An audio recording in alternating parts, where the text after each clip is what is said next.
Well, I hope you're ready for some unindoctrination, because ready or not, here it comes. We are very honored and privileged to have back with us today the man we affectionately call JLL. Of course, that is John Lamb Lash, and he is the world's foremost, greatest living Gnostic scholar, Gnostic researcher, and Gnostic teacher. He's also an author, and there's a very special edition of his classic book coming out in just a few weeks. Of course, I'm talking about Not in His Image.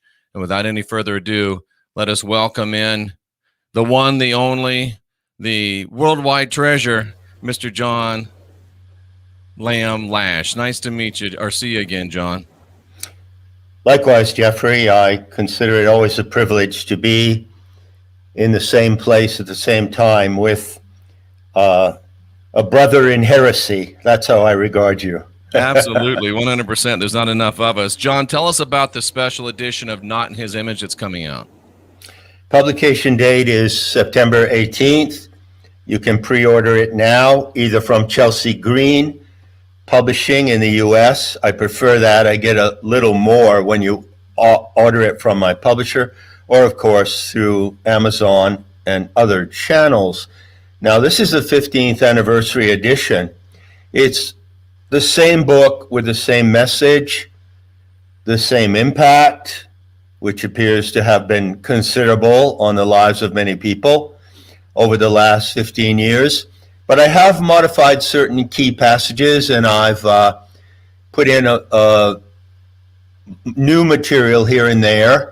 And I have also taken the occasion to refer to the current madness and the crime against humanity being conducted, with the intention of pointing out how the Gnostics foresaw the horrific crisis that we're facing today with the Great Reset and the pandemic scam. Well, so it's more relevant than it ever was. I'm sure when you get the revised copy, Jeffrey, you'll see that the Gnostic message is more relevant today than it ever was. Absolutely. And it's very interesting that they foresaw this. And, you know, folks, you know how I feel about this, but just for our new listeners, I think that Not in His Image joins Joseph Atwell's Caesar's Messiah as absolute must-read books for anyone that wants to consider themselves an aware human being. It's a good companion volume because he shows you more extensively than I do. I indicate this in the book, but I don't go into it in depth as he does. But he shows you how the New Testament was written, and who wrote it, and why, and what were their ulterior motives. And it's brilliant to know that, so that you don't fall for the con of thinking that the New Testament is just it's scripture, and therefore it is, you know, the revealed word of God. It's anything but.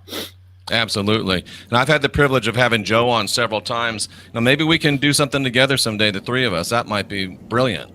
I'd enjoy that. Absolutely. I'll contact him later today. But John, today we're going to talk about the legend of the Grail. And it's funny because the Grail is something we all think we know a little bit about. But like the Mandela effect, I have a feeling that what you're going to bring to us today about the legend of the Grail is going to blow minds all across this world. I'm looking forward to hearing what you have to say. So with that, we just want to turn over the con, if you will, not the con, but the command to our friend JLL, and we're going to talk about the legend of the Grail. Take it away, sir. Well, I can assure you, listeners, that I will take you to the source of the legend and take you to the true identity of the Grail. And I've done this elsewhere in my work, and I've written extensively on the Grail, on Nemata. And by the way, anyone can go to Nemata right off the internet. You don't even have to subscribe as a visitor, non-paying visitor, and go to the course entitled Grail Studies and read that course landing page, which is an excellent orientation to this tremendously sublime and important subject. So I will start by warning you off some things. One of the problems with investigating the Grail is not only that there has been a lot of garbage and nonsense written about it and a lot of speculation, but there have been serious disinformation programs about the Grail. And unfortunately, if you start out of the blue to investigate it, very often you get off on one of these trails. So I'd like to warn the listeners in 3 instances about these trails very rapidly. And then we'll go on the true path to the Grail. Excellent. First of all, there's a book published in 1972 by Trevor Ravenscroft, and it's called The Spear of Destiny. Now, this is a very sensational book, created a huge controversy at the time, especially in the company of anthroposophy among Steiner's group and his movement. So this book is what I call pulp occultism. And you were no stranger to Steiner's movement, correct?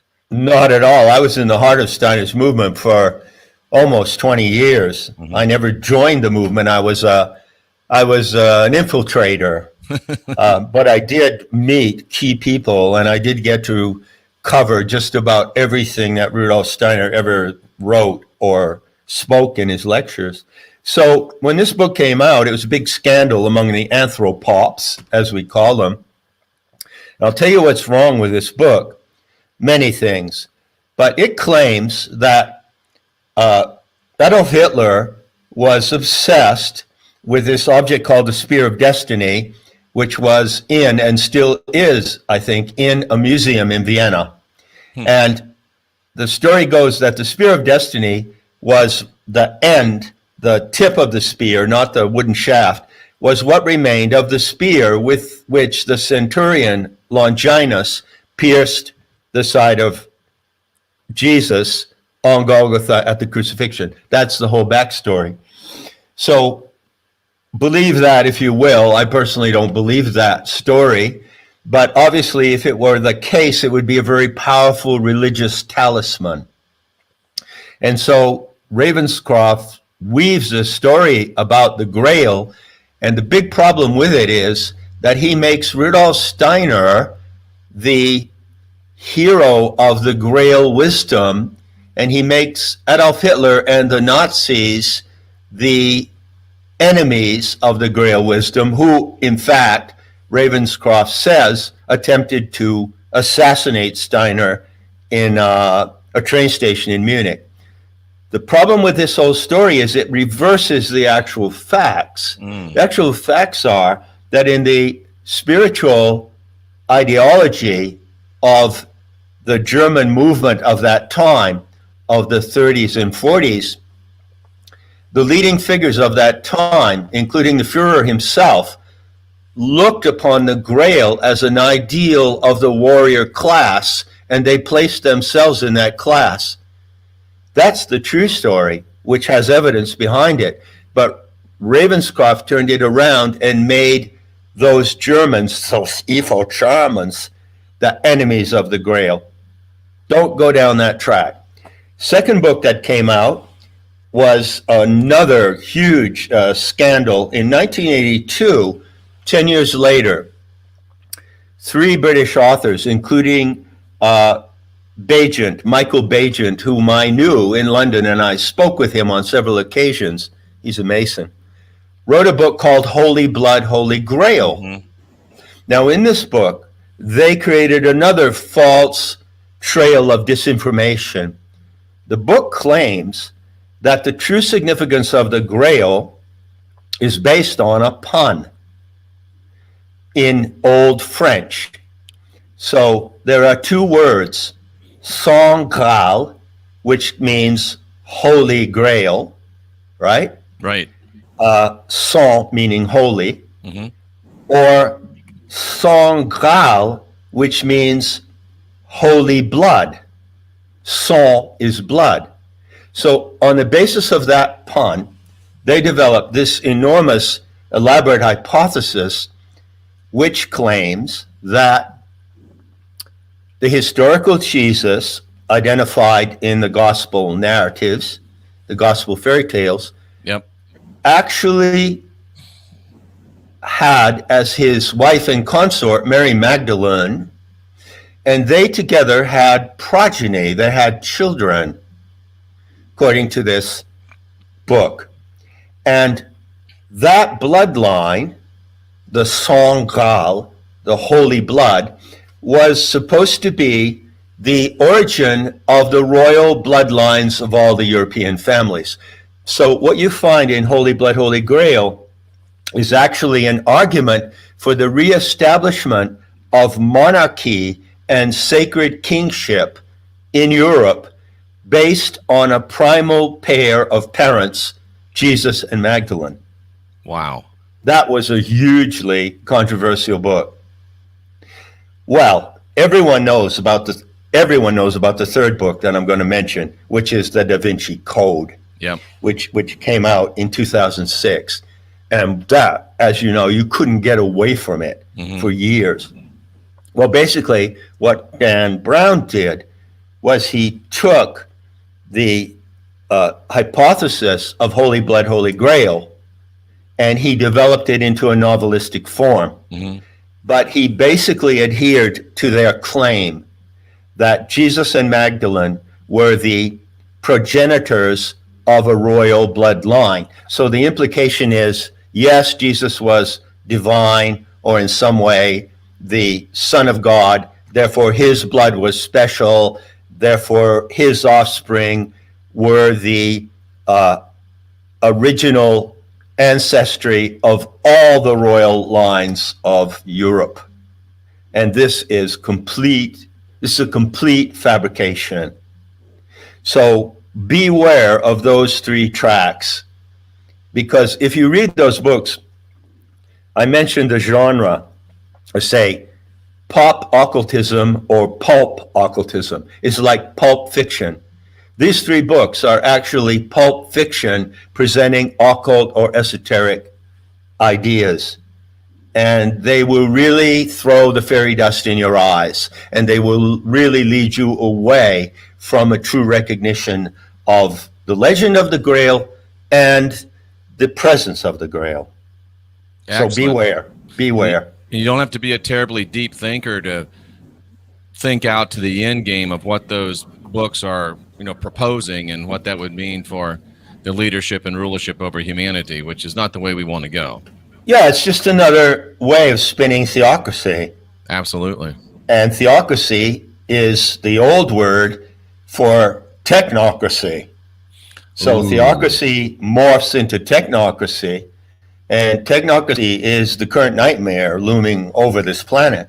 So yeah, all three of those books lead in that direction, whereas the true knowledge of the Grail does not lead that way. It leads in an entirely different direction. It's almost like they've got it planned, John. It's almost like they've got it planned. Yeah, so it's the usual program of subverting the truth and gaslighting people. So we're looking forward to hearing what the true story, the true legend of the Grail is. We're with John Lamb Lash, and we are really enjoying this. Go ahead, please. Well, no discussion of the true legend of the Grail and its power and importance for our species and all the human races would be complete without citing Joseph Campbell. So when Joseph Campbell wrote his massive book called Creative Mythology, he dedicated about a third of the book to a discussion of the legend of the Grail, especially of Perceval, who is the hero warrior of the Grail legend. There are other Arthurian knights, such as Gawain and Galahad and Lancelot, but Perceval is the key figure in the Grail legend. And Joseph Campbell famously said in that book that the Grail legend is the leading secular myth of Western civilization. Now, you have to understand what he meant in jargon of comparative mythology when he said secular myth. A myth, in the terms of a mythologist like me, is just a narrative, if you're more comfortable with calling it a narrative. So everyone knows that there are dominant religious narratives on the planet, mainly three. And they all originate, as you know very well, Jeffrey, from Semitic language sources. Correct. Semitic is a designation of languages. So out of the Semitic languages, which are Hebrew, Aramaic, and Arabic, have come the leading religious narratives on the planet. The narrative of the ancient Hebrews in the Old Testament, the narrative of Christians who derive their religion from the Hebrews in the New Testament. And as you know better than I, Jeffrey, many scholars claim that you must realize that the New Testament derived in some respect from Aramaic sources, right? They say the historical Jesus, if he actually lives, probably spoke Greek and Aramaic, right? Absolutely. And then the third dominant historical religious narrative is, of course, of Islam. So countless people around the world follow these narratives. Whoever adheres to these religious ideologies, Judaism, Christianity, and Islam, are following the narratives of those ideologies. Joseph Campbell said, wait, there is another story on the block. And that story is a secular narrative. In other words, it's not religious. It comes out of the life of the people. It doesn't come, is not handed down to us by bearded men, patriarchs, right? Right. And he pointed out, rightly so, that the power and magnitude of the Grail legend is unparalleled because it is a sacred narrative. Even though it is secular, it is also sacred because it talks about power and our connection to the divine. And it ultimately can be as great or greater than these three religious narratives. Fascinating. Powerful. Yeah. And in my opinion, it certainly is. It certainly is greater. But you have to know the story. You have to learn it by heart. So now I'll take you into the territory of scholars. And I'll point out that if you were to investigate the leading scholars who write about the Grail, and there are many, you'll find that you immediately come to a fork in the road. You stand before a fork in the road. So there are two schools of Grail scholarship. One of them maintains that the Grail is a relic. And in fact, it is identified literally with the cup, right, with which Joseph of Arimathea collected the blood from Jesus on Golgotha. And it's also said that that was the same cup that was used in the Last Supper on Maundy Thursday, 2 days before the crucifixion, in order to serve the Mass in the upper room on Maundy Thursday. So there's a group of scholars that if you follow them, they will insist that that is what the Grail is. In other words, it is a religious relic, like a crucifix, or like the spear of destiny of Longinus, right? Right. Now they base that theory on one single document mainly. And it so happens that I have had the good fortune to actually hold this document in my hands.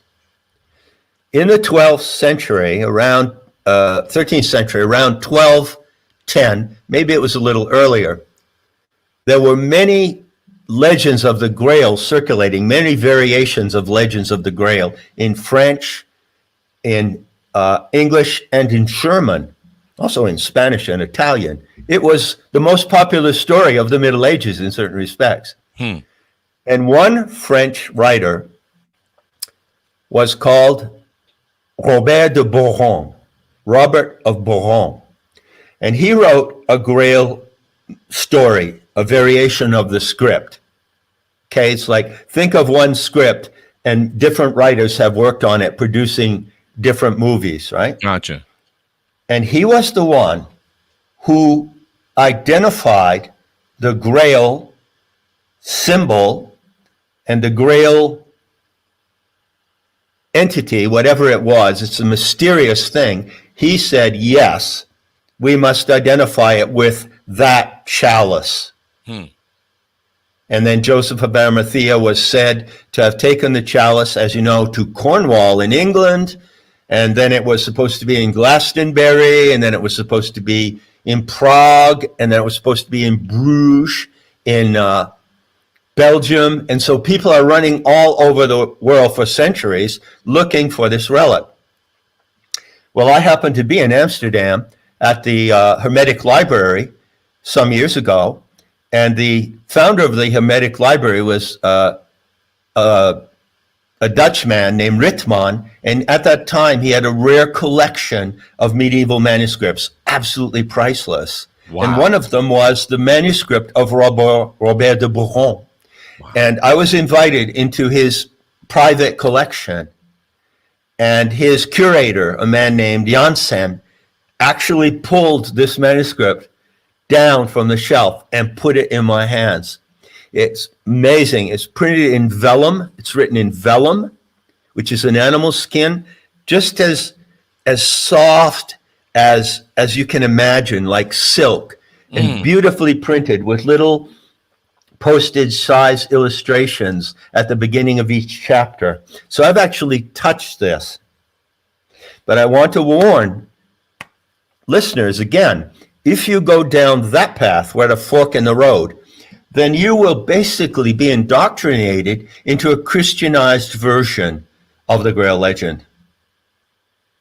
Fascinating, John. Fascinating. Now, when you held that book, when you held that manuscript, did you, and I know it's a silly question, especially for a objective scholar like you, but did you feel any energy, any virtue, anything like that emanating from the pages? Not really. I knew already what I was looking at, because I knew that it was uniquely, many versions of the Grail story identify it with that chalice, the holy chalice. I knew that already. And so when I held it in my hand and I realized this is the primary document of Christianized Grail legend, I was moved by knowing that, but I didn't feel anything in particular about the story because it is not the true story. Gotcha. So you had a deep respect for it as a historical document, but no spiritual. I didn't have an epiphany. No epiphanies. Thank you for supplying the word. I can talk about my epiphanies of the Grail later, and I could do that at considerable length. But so you have to fork in the road. I propose, let's take the right fork. Let's call it the right fork. Okay. Right? We like right because it means correct. And we know that right is correct. Okay? So that is the field of Grail scholarship, which says, no, I'm not going to the Judaic rehab to relearn all of that. I'm going to learn the true origins in the myth of the Celtic and white European peoples. Ooh. The true origins in the Celtic and Teutonic races of Europe of the Grail story. I'm not going to look to Palestine and the Last Supper and the crucifixion. So there are Grail scholars, Jessie L. Weston and her teachers, and particularly the most outstanding Grail scholar, and the first one to go to if you want to read about the non-Christian scholarship, is Robert Loomis, Loomis. Excuse me. So what do you get if you go there, if you take the right fork? You find out that the Grail that shows up in the Perceval legend, first of all, is not a chalice or a cup. It's not described that way. Interesting. It's just, yeah, it's not. It's not a cup that could hold blood or wine. No. It's described by two memes. It's described on the one hand as a plate, a large platter. And it's described on the other hand as a stone, a mysterious stone with mysterious properties.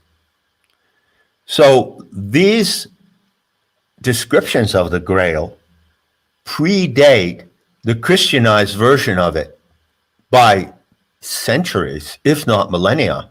Wow. So when you look into the folk legend and the mythology of the Celtic and Teutonic peoples of Europe, you find that they had a story about a mysterious object that had certain powers, and that is the true origin of the Grail, in my opinion. And I have produced a lot of evidence to support that, that interpretation. So what is it then? What is it really? If it's not a religious relic that you could hold in your hands or put on the altar of a church like a chalice for serving mass. No. It's not that. And it's not a bloodline, as the Da Vinci Code would have you believe. What actually is it, you see?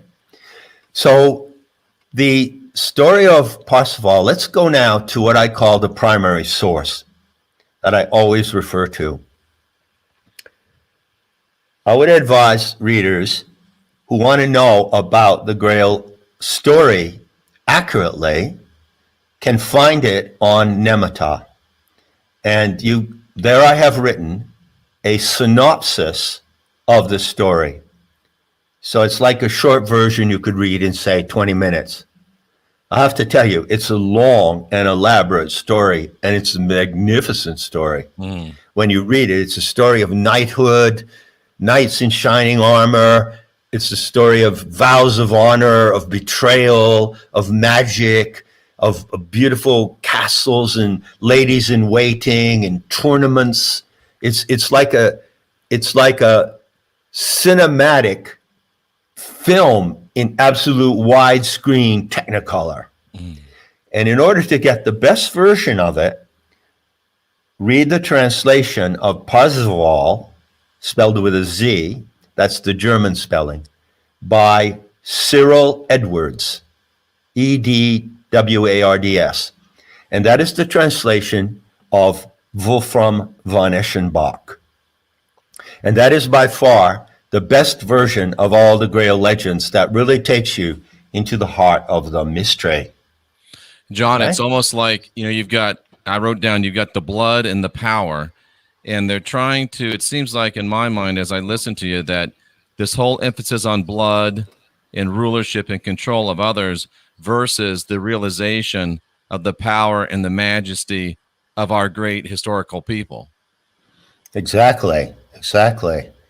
It's really important to register that this guiding narrative, which Joseph Campbell said is the supreme guiding narrative of the West, comes out of those races, the indigenous white races of Europe, but also it goes back originally to Persia.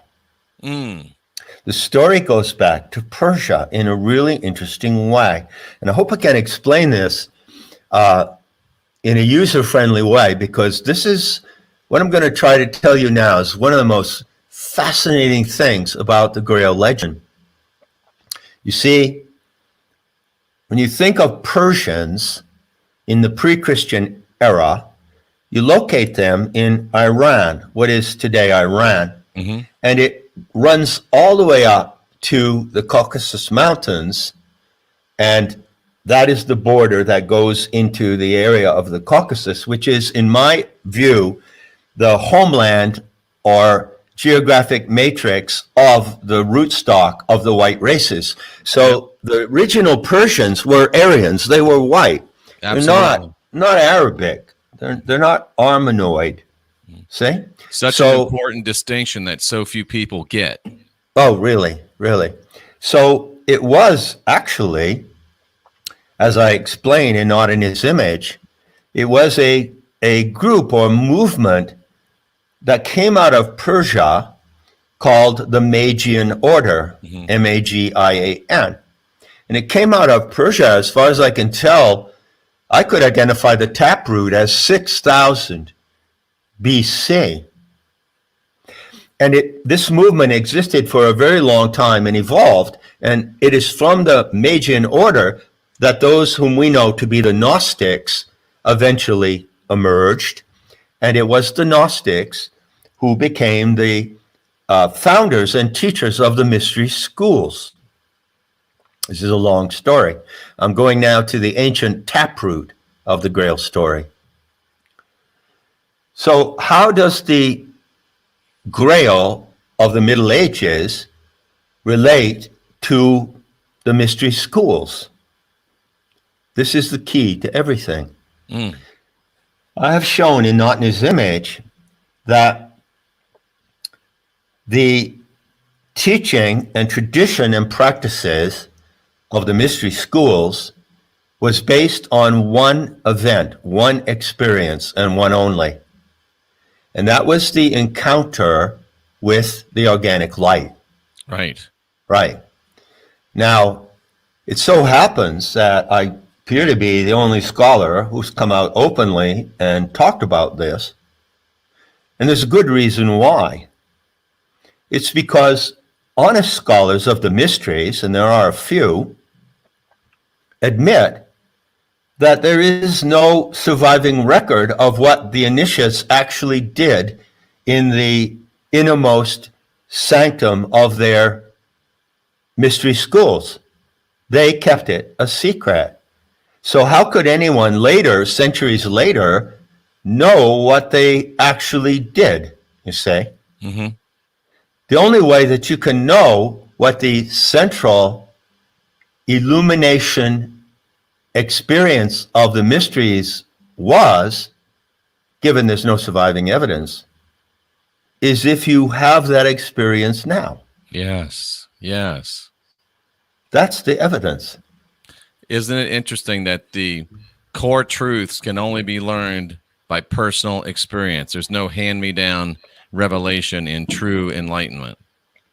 Yeah, that's the enduring standard of all truth, isn't it? It really is, and that's just been lost. No one ever says that. You never hear that. It's just amazing. It's amazing. Thank you. Well, John. one thing that religious indoctrination does, and you know this as well as anybody that I've ever met, it does what R.D. Laing was a renegade psychologist of the 60s and 70s. He was actually a close friend of my friend, Francis Huxley, was the nephew of Aldous Huxley. And when I met Francis in Santa Fe, we became good friends and had many conversations. And he told me about his friend, R.D. Liang, and then I went and read some of his books. And in one of his books, Liang warned against something that can happen to people.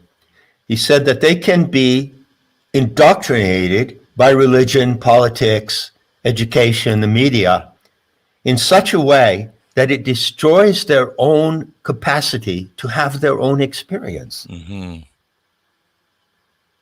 This is a hell of a warning. And actually, that is what religious indoctrination does. Basically, it says to people, believe this, believe that, do this, do that, take the word that comes from on high, passed down to us through bearded men, but do not yourself go in search of those core experiences, you see? You know, John, it's almost like they try to teach us, and it's become a meme throughout our society. Seeing is believing, when actually experiencing is believing. Experience is the only basis for knowing anything or believing anything. Absolutely. Authentically. So, And point the is, has kind of taught us that too. Revelation is, if it's in a book, if it comes from another person, it's secondhand and it's not true, genuine revelation to you. We should seek and find our own realization, our own experiences. I'm again awed by the tremendous depths of the truth that you bring to us, and you make it so simple and comprehensive or comprehensible that we're like, how do we miss it?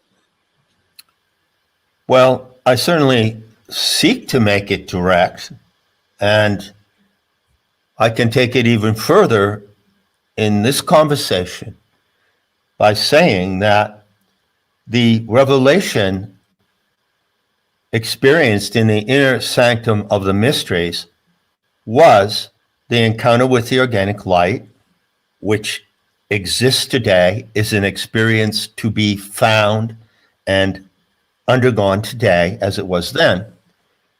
And that is what the attainment of the Holy Grail is. To attain the Holy Grail means to stand as a direct witness in a trance state. You have to be, with some exceptions, but basically you have to be in a trance state, a state of paranormal or heightened awareness, to see this light.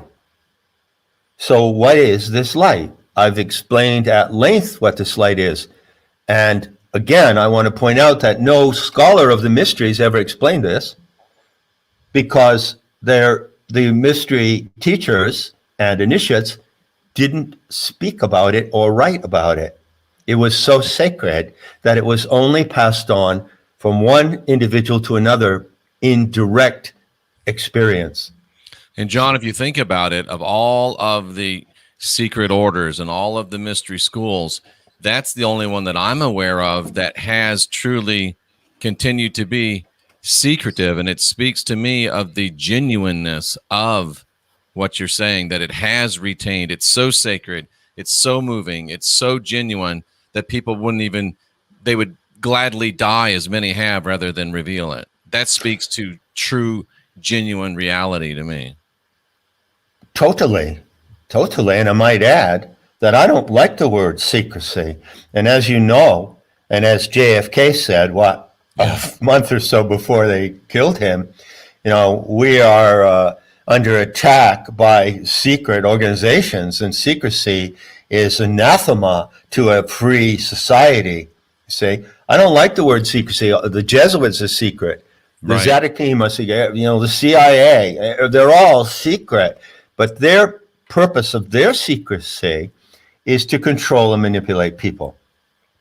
Whereas the secrecy of the mysteries was to protect this sacred experience so that each individual who came to it in their time would have it in its purity and sanctity.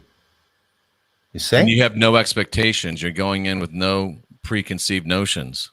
Right. I've explained in Not in This Image that the reason why they did not describe the properties of the organic light to neophytes, which, by the way, I have done, guilty as charged. I've done that now. I broke the vow of secrecy. I did that. I take full responsibility for that.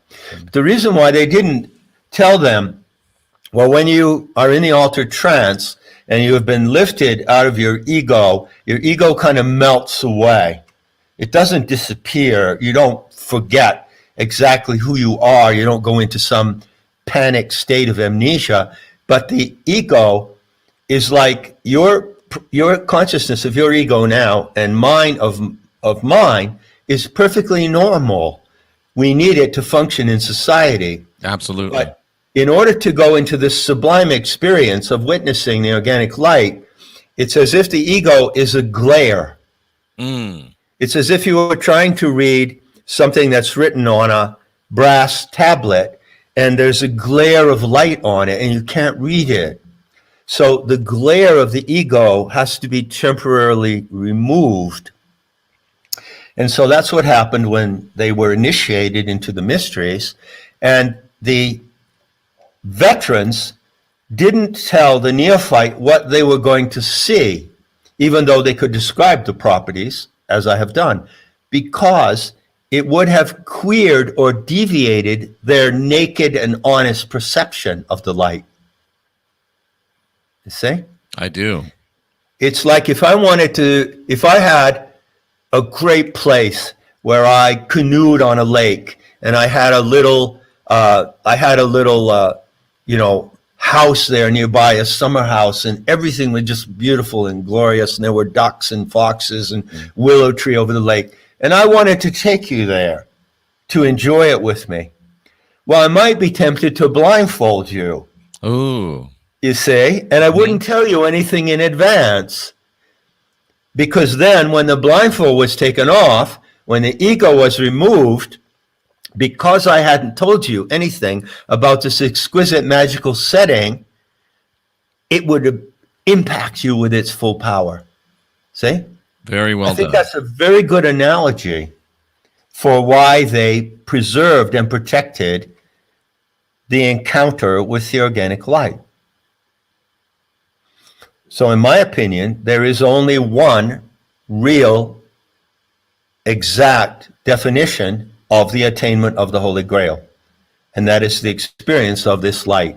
And I stand by that, and I reject all other speculations and claims, what people say about attaining the Grail. For instance, some people say it's just a metaphor or a trope for attaining self-knowledge.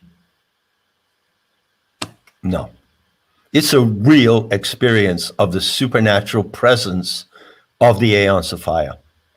It's fascinating. That light, you see, what is the organic light?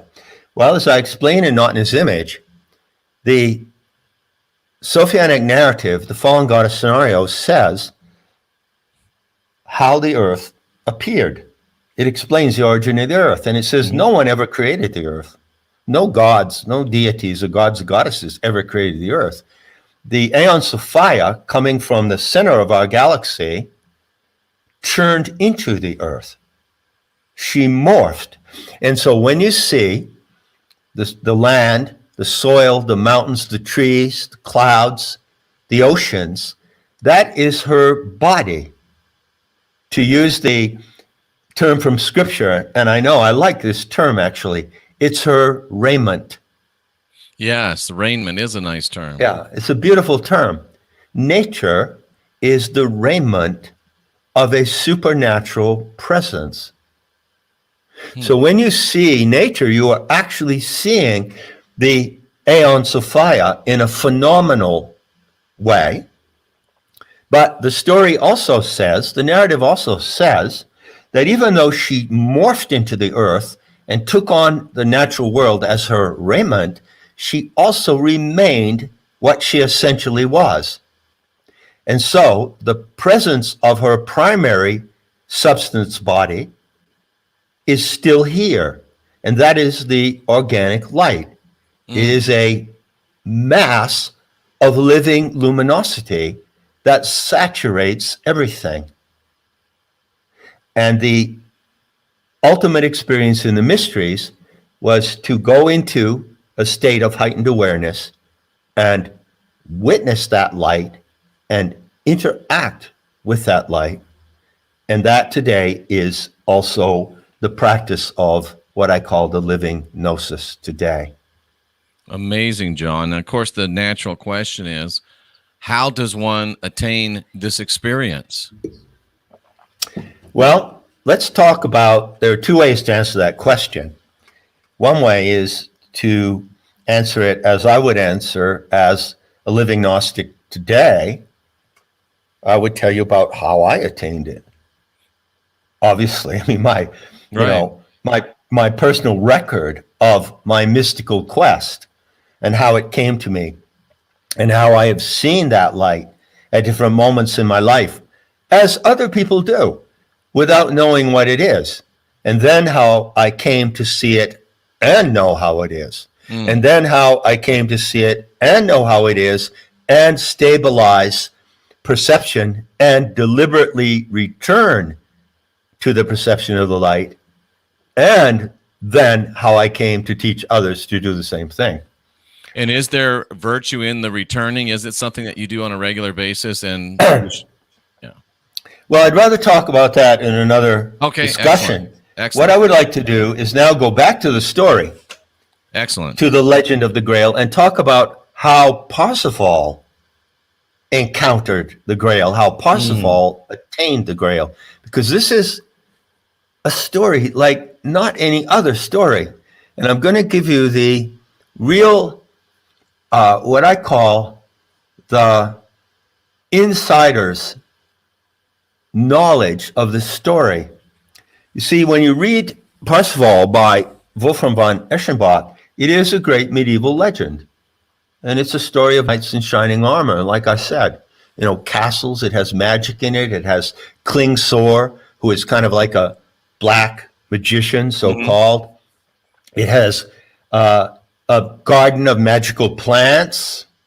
It has a character in it called Gramophlans, which in German means a speaking plant. So there's an ethnogenic aspect. Yeah. The legend of the Grail contains a subplot called the Magic Garland. And so there's not only the quest for the Grail, but a quest for the Magic Garland, which is a sacred plant which gives the condition for witnessing the Grail. That's all in the Grail story. Wow. So it's a great medieval legend. But what I want to bring us around to, because this is great pleasure for me, is to describe or to ask the question, well, it's possible that this Grail legend, in many versions, is just a fictionalization of things that actually happened during the Middle Ages, There were the court of King Arthur. There were these groups of knights around Europe and all the way from Norway down into Spain. So you could say, wouldn't the Grail legend of Perceval just be, kind of an outcome of a collection of all those stories told over and over again orally, and then eventually written down into kind of a master text? That would make sense. You could explain the Grail legend in that way. But, however, there's one thing that you cannot explain in that way. And that is the three conditions. Nobody has been able to explain where the three conditions come from. So the story says, and you can read this in my synopsis, if you don't want to go and read the whole book by Cyril Edwards. The story says that somewhere, somehow, there was a manuscript discovered in Toledo in Spain. And a Frenchman discovered this manuscript. And his name was Quiot. And he carried it back to, France, and it was circulated among some elite people, the writers of that time, the minstrels and the writers. And that document that he found in a Persian manuscript in Toledo contained something that is the key to the whole Grail story. But what did it contain? Well, obviously, a Persian manuscript derived from maybe centuries old, coming out of Persia, is not going to tell the story of a German medieval knight. Probably not. Right. So, some people make the mistake of thinking, the story of Perceval, his adventures with fair damsels in distress, and there's quite a number of those, by the way, and they're quite dicey and delicious, by the way. All his adventures, they all came from this Persian manuscript that was found in Toledo. Well, that's not possible. Well, what did come from that manuscript? What came from that is the plot of the three conditions. So that manuscript, which does not survive, as far as I know, no scholar has ever found it, was incorporated into the Grail story, but it actually comes from Persia. It goes all the way back to the mystery schools. So someone in the mystery schools created this plot, and the plot states that if there is to be in the future, after the mysteries have been destroyed, and the mystery schools and our tradition of encountering the organic light exists no more, if it is to be recovered in the future, then it must be recovered by a young, naive knight. He must be young, he must be naive, but he must be a warrior and a fighter. And he must recover the Grail according to 3 conditions. The first condition is he must be the son of a widow. Isn't that interesting? Very interesting. He must be the son of a widow. That screams back to the Freemason lore. That's right. The Freemasons ripped off that theme and played it and spun it into their game. Yep.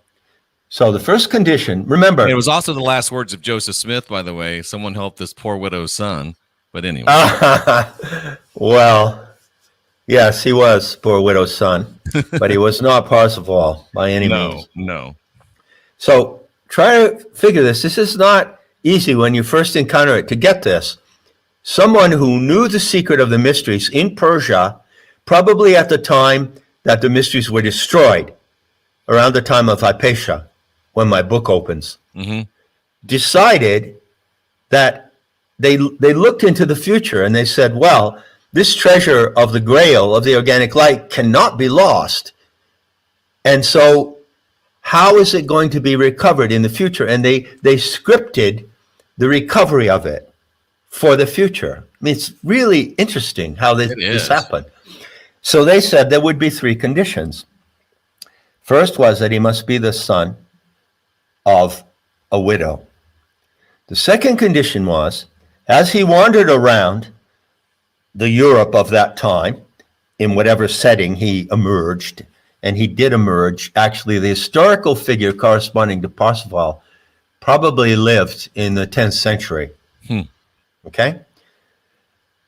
He would find his way to the Grail castle by accident without knowing how to get there. Wow. That was the second condition. So what is the Grail castle? Well, the Grail castle in this plot represents the places in Europe, those places where the initiates fled from the mystery schools and sought refuge in the West. So there were Grail castles in Wales, where Perceval was born, by the way, in northern Wales.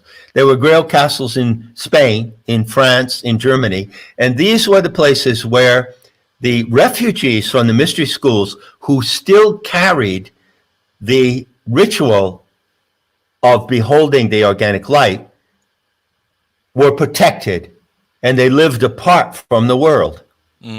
Okay? And they had the knowledge, they had the Grail. They had the way, the method to see the Grail. And so the second condition was that the young knight would actually stumble upon one of these places. No one could tell him that it was the Grail castle. No one could tell him how to go there or what he was supposed to find there. Isn't that interesting? It's fascinating. And then comes the third condition. When he appeared at the Grail castle, and this scene is described, it's totally psychedelic. Totally psychedelic. He shows up at the Grail castle by accident, not actually knowing where he is. And he's this naive young knight who just entered the circle of the round table, and he's not used to being among these sophisticated people and these veteran warriors. So he's kind of awkwardly sitting in on this scene. And there is a display of the organic light in the Grail castle, described brilliantly in the book by Wolfram von Eschenbach. And he sees this light. It's revealed to him, and the others see it, but they know what it is, and he doesn't. And this is the third condition. The third condition is that the other people who are present, they're called the company of the Grail, cannot coach him, cannot clue him, and cannot advise him on what he is seeing, nor can they tell him what he should do when he beholds this miraculous living light. Fascinating. I mean, this is really fascinating. So if you understand those, true enlightenment, true Yeah. self-realization. In other words, those who set these conditions, and nobody knows who established this three-point plot of these three conditions, but the story of Perceval fits the plot. And so there is a failure in the story of Perceval, and it happens right in the middle of the story. The knight, the young knight who is destined to attain the Grail, on the first encounter with the Grail, he blows it because he doesn't ask the Grail question. Ooh. This is the other motif. He is supposed to ask a question when he beholds the light. Actually, he asks the question to the light, which is what is done today as this practice is carried on. When you behold the organic light, you interact with it and communicate with it. You ask it questions, certain kinds of questions. Don't ask it personal questions. Right. Right. So what a situation he was in. And as a matter of fact, he had a breakdown after this event happened, because the morning after he was beholding the Grail, and he didn't ask the question, and the people obeyed the plot. They didn't prompt him. They didn't say, hey, you're supposed to do this now. You understand why, because enlightenment must come from the prompting within the individual. No one can prompt you to enlightenment. You Absolutely. Prompt yourself to it. I mean, how profound is this story? How profound is this plot? It could only have been written by people who were intimate with the mysteries and the dynamics of illumination. And John, no religious person would ever write this, because religion is the antithesis of this true enlightenment. Exactly. So now let's go around the bend to the conclusion of our talk. Well, what happened? Well, Perceval had a massive breakdown. First of all, he was really pissed off toward God. And he said, this is completely unfair, because he found out later, after that evening, he woke up the next morning and the Grail Castle was deserted. Wow. There was nobody around, and it was cold and windy and deserted. It was like suddenly he's completely abandoned. He's lost. He doesn't know what happened to him. He doesn't know what he did wrong. He doesn't know that he failed to ask the question. And as he goes out again into on his horse out into the wilderness, he encounters this really terrifying, mysterious figure called Kundry, who is a witch, la sorcière Kundry, and she berates him. And she says, you failed. You saw the Grail. You were given the privilege of the most sacred experience, and you failed to ask the question. And Perceval's going, what question? I didn't even know I was supposed to ask a question. And so he's devastated. And he goes into 3 years of like a down spiral. Wow. Where he just kind of withdraws from everything. And then the story goes on and develops until he meets someone who is called Trevisan. And Trevisan is actually a member of the family of the Grail. And it is actually he spends some time in retreat with this monk, Trevisan. And Trevisan starts to tell him this story about, at one time a few years ago, something really happened that was really serious. The company of the Grail received this young knight. Interesting. And everyone knew that he was predestined to attain the Grail, and they revealed the Grail to him, and he failed to, and Perceval's going, wait a minute. That was me. This is called the recognition moment. And suddenly he realizes, oh, wow, now I understand what happened to me. And so the remaining part of the story, the resolution of the story of the legend of the Grail, is that Perceval goes through a number of various adventures, but eventually he finds his way back to the Grail castle, intentionally this time. And he meets the wounded Grail king. This is another motif in the story. And as a young knight, he kneels before the wounded Grail king, who is the guardian of the mystery of the Grail, and he asks the question. And then he receives the revelation of the organic light as he was originally intended to be, and that is the attainment of the Grail. That's how the story ends. Yeah, it's absolutely astounding story.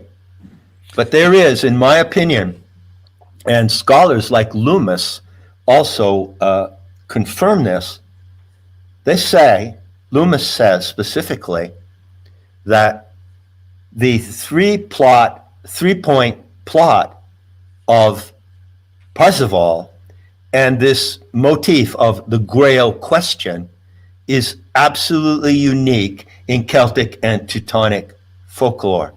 It's not found in that particular motif, is not found anywhere else in the world. Anywhere else, John? Are you aware of it in any other motif? Forget just the West. I am unaware of it. I am aware of one similar motif which significantly comes out of the Caucasus Mountains. Ooh. And comes out of the legend of the Ossetian peoples. Interesting. But the Ossetian peoples, you might not know this, who are white racial stock indigenous people of the Caucasus, look exactly like Irish people. Isn't that amazing, said the Irishman. Right. So there is a clue in the legend and folklore of the Ossetians about asking the question to a mysterious female goddess figure. But elsewhere, no. It is completely unique. Why? Because it comes from a unique source. And what is that source? It is the ancient mysteries of the goddess of fire. And it's interesting that Perceval meets a witch, because I'm reminded of, he has to wander, he has to stumble upon it. And our witch friends, our Wiccan friends, they say that not all who wander are lost. That's a good saying. It is. That's a good saying. And you might say, John, that you're lost until you dare to wander. Yes, that's true. But wandering can be perilous as well. As I warned at the beginning. Isn't perilous, and isn't peril excitement, and isn't that what we're here for? Yeah, and life ain't safe, so get off the COVID paranoia. People die. You want it to be safe. You can either be safe or you can live, one or the other. That's my opinion, not John's opinion. But John, you froze on me. Yeah, exactly right. You can't have both. You can't. And people die, not a tragedy. John, every time we talk, I say, wow, that's the greatest discussion I've ever had with John. And then we have another one, and it's even better. You continue to amaze me, my friend. And I know it sounds like I'm blowing smoke up your skirt. It's not that you'd ever wear one, but you are a real treasure. And it's very nice to see a man with your background to still be able to be very humble and serving, a little bit irascible, but we like that about you. Yeah, well, I can be insufferable, and I enjoy it. Absolutely. And I'm really a friendly guy until I'm not. Yeah, until I'm not. Right. And you don't even remember the first time that you and I encountered each other. You were rather gruff with me, but it all worked out the way it was supposed to work. Well, I take your compliment to heart, and I will add that what I can deliver, what I express, of course it comes from me and all that I've ever done, so what? But it's really, what you're really seeing coming from me is the nature of the originality and novelty of the Gnostic way Absolutely. It is a mother lode of originality and beauty. And it should not be easily attained. You should have to jump through some hoops and climb over some fences and show some perseverance. Everyone puts in their own kind of work. But when we come together in the unity of this Gnosis today, we can all express ourselves with originality and novelty and the talent that is due and given to each of us to have, you see. That's how I view it. John, it's been a tremendous privilege and honor. Thank you so much for sharing this with us. And when things calm down after the release of the 15th anniversary of Not in His Image, I look forward to having another discussion with you on another fascinating topic. Most certainly, you're my favorite juvenile delinquent. And since I'm quite a juvenile adolescent troublemaker myself, we get along well. Look forward to the next time, Jeffrey. Well, John, we have to grow older, but we don't have to grow up, do we? Never. No. Thank you, my friend. It's been an honor and a privilege, and we'll talk to you again real soon. Best to you and yours with the release of the book, and it's going to be a lovely experience for us all, and we're looking forward to the next time. Take care. Cheers. John Lamb Lash, ladies and gentlemen. In my opinion, there's none better. I'm Jeffrey Daugherty, the Christian Whistleblower. Thank you so much for being with us. We'll talk to you again real soon.